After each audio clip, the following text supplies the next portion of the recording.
usually in full what's called PPE or personal protective equipment. So I'm wearing a mask, I'm wearing eye shields, I'm sometimes wearing a gown, I'm wearing cover over my head to keep myself safe and secure.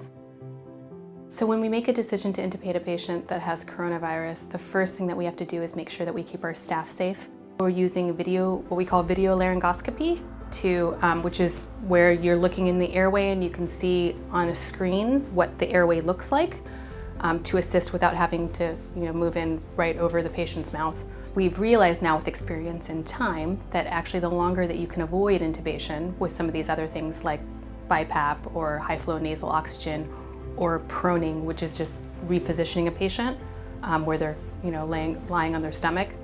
A lot of those things can buy you some time, and the less time that you spend on a ventilator, ultimately what we see is that patients tend to do better. On a day-to-day basis, when I am assisting the nurses out in the Quick Look tent, I am running up and down on the car line, asking patients why they are here.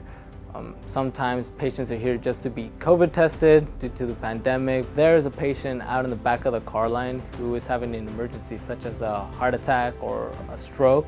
I expedite the process, I get them a wheelchair and I bring them up to the very front of the line so that they can be seen by a provider immediately. So everybody here in the hospital has a very important role to play, from the doctors to the nurses to housekeeping to dietitian to x-ray tech. As an ER nurse, this is something that we are trained for. We are constantly doing education, preparing for pandemics, disasters, any challenges that can be tossed our way. So I've had patients come in with very low oxygen saturations, older folks 60 plus, multiple other medical issues, heart issues, diabetes, hypertension, and they've come in critically ill, and I've followed them and seen that they were discharged home ultimately, and that's been really rewarding. We treat our patients like they are our own family.